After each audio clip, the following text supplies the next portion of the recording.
글을 왜 쓰는가? 읽히려고 쓰는 거다. 읽히려고 쓰는 게 아니면은 일기라는 형식의 글을 빼놓고는 다 읽히려고 쓰는 걸 거예요. 그러면은 어떻게 해야 글이 되는가? 둘 중에 하나는 붙잡고 있어야 글이 된다. 그 두 개가 뭔가? 의미가 있거나 재미가 있거나. 의미도 없고 재미도 없는 글을 누가 읽어주겠어요? 이게 두 개를 절묘하게 비벼서 잘 글 하나에 잘 담으면 정말 좋겠죠. 의미도 있는데 재미도 있는 글, 이게 최고겠죠. 근데 이 둘 다 붙들기 힘들면은 이 둘 중에 하나라도 잡아야 한다. 의미가 있거나 재미가 있거나. 근데 이게 사람들이 의미 O, 재미 O로 좋아하느냐? 또 그렇진 않아요. 사람들은 의미 있는 글보다 재미있는 글을 조금 더 좋아합니다. 의미가 3, 4면은 재미가 한 7, 6, 7 정도는 될 것 같아요. 그래서 글을 쓰는 사람이 재미를 놓친다 그러면 글 쓰는 즐거움의 절반 이상을 놔버리는 거죠. 재미는 글쓰기에 굉장히 중요한 겁니다. 저는 글쓰기에서 재미를 주는 방법으로 말장난을 추천을 하는데요. 이제 말장난이라고 해서 뭐 이게 무슨 막 장난스럽다라는 느낌이 드실 텐데 조금 이렇게 품격 있게 얘기하면 언어 유희라고 보통 얘기를 하죠. 근데 지금 저는 이거 말장난이라고 얘기하는데 제 책에 보면은 조립, 분리, 중의, 발췌, 회전, 리듬 뭐 이런 말장난하는 법들이 소개가 돼요. 뭐 하나 정도씩만 제가 소개를 해보겠습니다. 먼저 조립인데요. 가라는 글이에요. 자, 가라고 말하면 나 혼자 남는다. 다 안고 가야지. 라는 글인데요. 이게 그냥 쓴 게 아니라 조립으로 쓴 글이라는 거죠. 처음에 뭘 했을 것 같아요? 일단 가, 나, 다를 써놨겠죠. 가, 나, 다를 써놓고 가 다음에 어떤 어귀를 붙이면은 얘기가 될까를 한번 이렇게 붙여보는 거죠. 근데 어귀가 잘 안 맞아요. 그럼 다시 떼놓고 또 붙여보고 또 빼놓고 붙여보고 하다가 철컥하고 어귀가 맞는 게 하나가 나오는 거예요. 가라고 말하면 얘기 되네? 한 문장 다 쓴 거예요. 그러니까 쓴 게 아니라 이렇게 막 붙였다 뗐다 했는데 한 문장이 다 써진 거죠. 그 다음에 나를 가지고 또 똑같은 고민을 해보는 거예요. 뗐다 붙였다 나 혼자 남는다. 다 안고 가야지. 이러면 글이 되는 거죠. 그러니까 우리가 뭐 같이 함께 사는 세상 이런 얘기를 하는 거죠. 근데 뭐 서로를 위해서 뭐 서로를 배려하고 어쩌고 저쩌고 함께 삽시다라는 글보다 훨씬 재미있는 글이 이런 데서 조립으로 생산할 수가 있다. 이게 조립이고요. 이번에 이제 조립의 반대 분리입니다. 떨어뜨려 놓는 거죠. 헤어짐이라는 글인데요. 좋을 땐 상대를 업고 다녀도 무겁지 않지만 싫어지면 상대의 머리카락 한 올도 짐으로 느껴진다. 이를 영어 한글 합성어로 헤어짐이라 한다. 헤어짐이 느껴지면 헤어지게 되어 있다. 자, 헤어짐을 헤어와 짐으로 분리시켜서 머리카락이라는 의미와 짐이라는 무게 가지고 말장난을 한 거죠. 물론 이런 거를 쓰려면은 영어를 좀 해야겠죠. 헤어가 머리카락이다 이걸 알아야 돼요. 저는 보기보다는 영어를 좀 합니다. 제 이름이 정철이라 영어를 좀 합니다. 어디 가서 이런 개그 하지 말라 그랬는데. 자, 이게 분리예요. 단어를 떨어뜨려 놓고 한번 봐보는 거예요. 아이디어라는 거는 늘 붙였다 뗐다 하는 것, 붙였다 뗐다 뒤집었다 하다 보면 보이는 것들이고 떼서 뭔가 이야기를 한다. 그 다음은 종이컵에게라는 거는 중의, 중의법. 한 단어가 두 가지 이상의 의미를 갖고 있을 때 너는 물이나 커피를 담는 싸구려 용기였다. 환경에 부담만 주는 허접한 용기였다. 그러나 너는 다시 태어났다. 촛불을 담는 용기로 다시 태어났다. 아빠 손에 들린 너는 저항이었고 엄마 손에 들린 너는 기도였으며 아이 손에 들린 너는 희망이었다. 이제 사람들은 내 이름 앞에 싸구려나 허접한이라는 수식어를 붙이지 않는다. 내 이름은 용기다.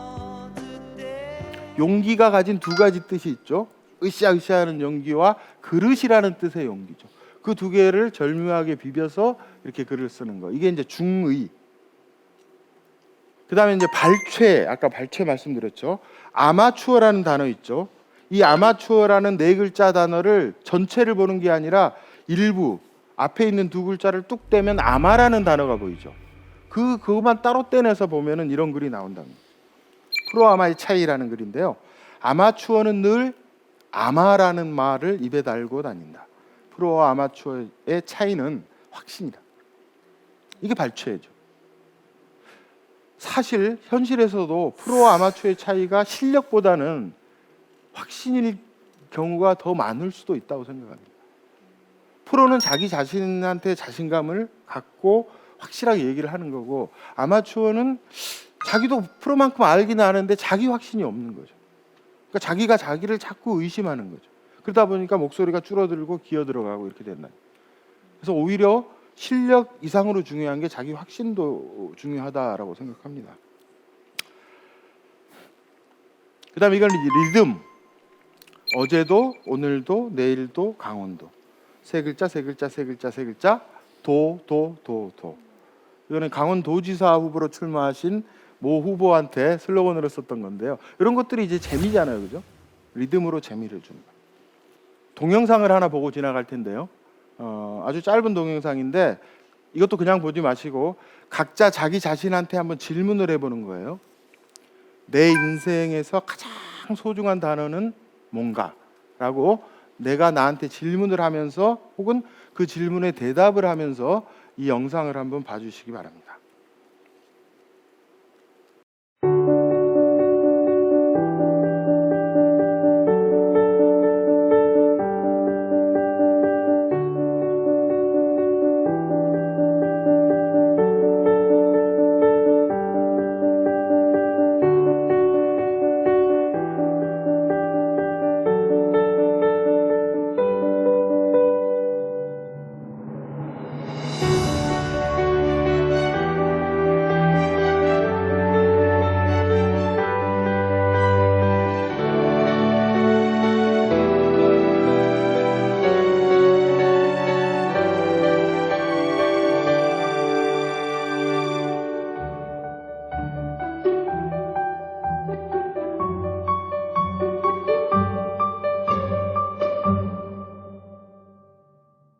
한 5년쯤 전에 썼던 그 인생의 목적어라는 책을 설명하는 동영상인데요.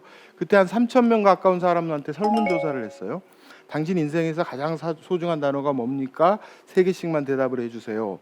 그 설문을 다 걷어서 많이 대답한 순으로 쭉 단어들을 나열을 시키고 1위에서 50위까지 50개 단어를 추렸어요. 그래서 그 50개 단어로 50개의 글을 쓴 게 인생의 목적어라는 책인데요. 지금 영상에서 보듯이 엄마라는 단어를 우리나라 사람들은 4번째로 소중하다고 꼽아줬어요.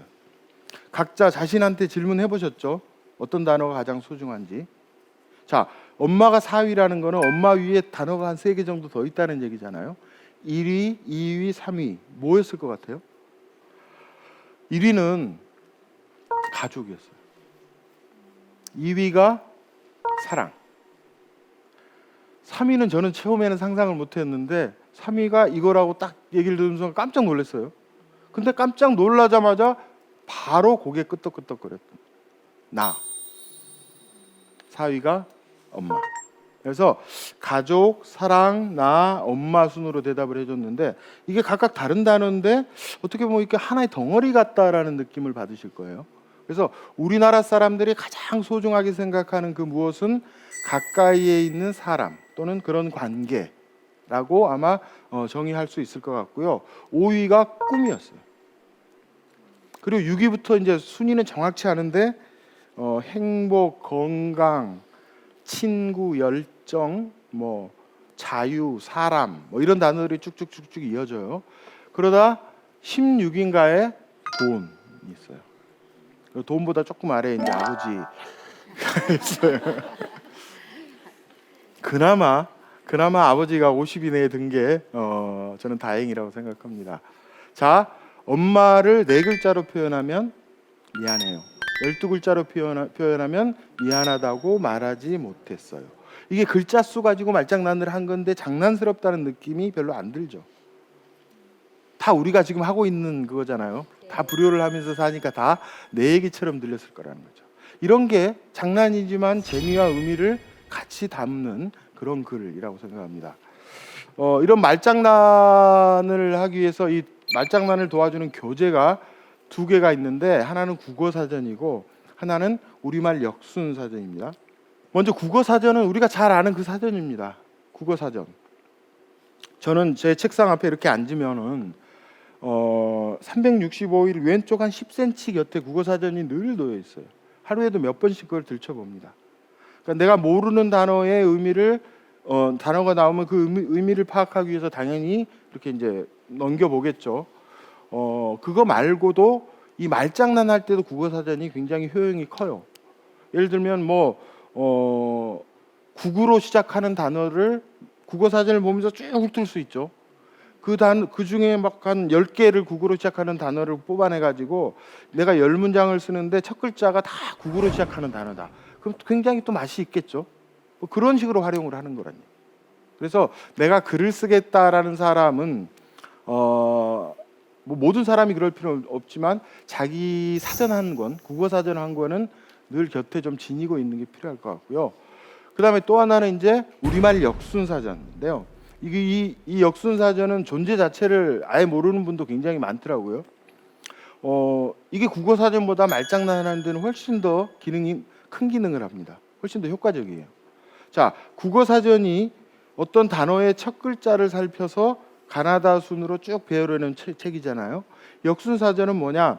모든 단어의 마지막 글자를 살펴서 가나다 순으로 배우려는 책이에요. 그러니까 뭐뭐로 끝나는 말을 한꺼번에 내가 찾는데 굉장히 도움을 많이 주겠죠. 예를 들면 내가 대학교 카피를 쓴다. 예를 들면 당국대학교 카피를 쓴다고 쳐봐요. 그럼 나는 쓰고 싶은 게 당국대는 뭐뭐대 이렇게 쓰고 싶어요. 세 글자 대 하면 리듬이 굉장히 맞겠죠. 당국대는 뭐뭐대 이렇게 쓰고 싶은데 이걸 한 5세트 정도 내가 만들고 싶다. 그럼 어떻게 해야 돼요? 생각을 해야겠죠. 대로 끝나는 3음절짜리 단어가 뭐가 있지? 막 생각을 해요. 막 생각을 하다가 그래 하면서 하나 써요. 단국대는 지렛대 이렇게 쓸 수가 있겠죠. 나를 이렇게 들어서 올려주니까. 그리고 또 이제 고민을 해야겠죠. 한참 고민하다가 또 하나 생각이 났어요. 당국대는 기상대, 내 미래를 알려주니까. 이렇게 이제 쓰는 거죠. 근데 세 개를 더 써야 되는데 이제 생각이 안 날 수가 있겠죠. 더 절묘한 게 있을 수도 있는데 내가 떠올리지 못할 수가 있다니. 단두대 이런 것만 자꾸 떠올리면 이걸 쓸 수도 없고 그렇잖아요, 그죠? 근데 역순사전 들어가서 대 찾아보면은 쭉 나온 것 중에 3음절짜리 대로 끝나는 거를 쭉 찾아서 이 중에서 그냥 고르면 되는 거예요, 내 입만. 생각이 안 나는 거를 끄집어내게 해줄 수도 있고 빠뜨리는 게 하나도 없게 만들어 줄 수가 있다라는. 굉장히 쉽게 말장난을 할 수 있다. 이 랩 가사 같은 거 쓸 때도 이 라인 맞추는 데도 굉장히 역순사전이 도움을 많이 준다고 합니다. 결론은 뭐냐? 당신이 쓰는 모든 글이 카피다. 저는 직업 카피라이터니까 카피를 써서 돈을 버는 사람이니까 그렇지만 그러면 직업 카피라이터가 아닌 사람은 다 그냥 카피랑 상관이 없는가? 그게 아니란 얘기죠. 직업 카피라이터는 아닐지라도 생활 카피라이터는 될 수가 있다. 내가 내 자동차 뒤에 남들이 초보 운전이라고 붙이고 다니는 그 종이에 어떤 카피를 쓸까를 한번 고민을 해볼 수도 있겠죠. 아주 신선한 카피를 쓸 수도 있겠죠. 아까 청첩장 같은 거 이런 것들은 누구나 할 수 있는 생활 속에서 생활이 덜 지루하고 덜 진부하게 만드는데 이런 카피들도 도움을 줄 것이다. 그래서 나는 직업 카피라이터는 아니지만 생활 카피라이터다라는 생각으로 카피에 관심을 가져보시기 바랍니다.